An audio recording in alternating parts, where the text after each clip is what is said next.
साबरमती से लेकर मुंबई तक बुलेट ट्रेन को धीरे धीरे अब कई चरणों में शुरू किया जाएगा, लेकिन सबसे पहले शुरुआत 15 अगस्त 2027 को सूरत से बिलीमोरा के बीच होगी। बुलेट ट्रेन के लिए बिल्कुल एक नया रूट बनाया गया है और विशेष तरह की पटरियां उस पर बिछाई गई हैं। इस रूट को बनाने के लिए ज्यादातर टेक्नोलॉजी हमारे भारत की है, स्वदेशी है। और रेल मंत्री अश्विनी वैष्णव ने बताया है कि कैसे एक खास टेक्नोलॉजी की मदद से बुलेट ट्रेन के इस रूट को बहुत ही तेज रफ्तार से इस समय बनाया जा रहा है, बहुत ही तेजी से इसका निर्माण हो रहा है। वर्ष 2017 में इस प्रोजेक्ट को भारत और जापान ने मिलकर शुरू किया था और प्रधानमंत्री नरेंद्र मोदी और उस समय जापान के प्रधानमंत्री शिंजो आबे ने अहमदाबाद में साबरमती के पास पहली बुलेट ट्रेन की नींव रखी थी।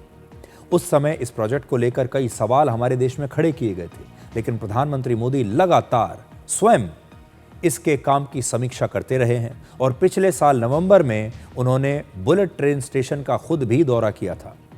प्रधानमंत्री मोदी ने इस प्रोजेक्ट से जुड़े अधिकारियों और कर्मचारियों से लगातार बातचीत की। क्या आप दुनिया में बुलेट ट्रेन का इतिहास जानते हैं? दुनिया की पहली बुलेट ट्रेन 1 अक्टूबर 1964 को, जी हां, 1964 को जापान के टोक्यो से ओसाका के बीच चली थी। इसे शिंकानसेन कहा गया था और उस समय इस बुलेट ट्रेन की स्पीड थी 210 किलोमीटर प्रति घंटा। जापान में हाई स्पीड ट्रेन्स को शिंकानसेन ही कहा जाता है और शिंकानसेन का मतलब होता है न्यू मेन लाइन।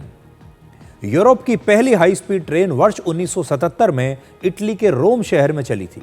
इसके बाद फ्रांस, जर्मनी और स्पेन जैसे कई यूरोपीय देशों में हाई स्पीड ट्रेन्स की शुरुआत हुई और आज अमेरिका, चीन और कोरिया जैसे 10 से ज्यादा देशों में बुलेट ट्रेन्स चल रही हैं।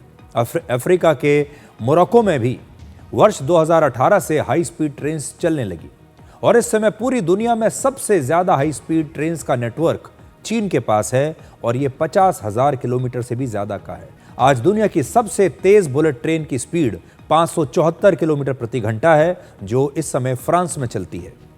पिछले महीने चीन ने एक हाई स्पीड ट्रेन का टेस्ट किया है, परीक्षण किया है और इस ट्रेन की जो स्पीड है वो 700 किलोमीटर प्रति घंटे के आसपास है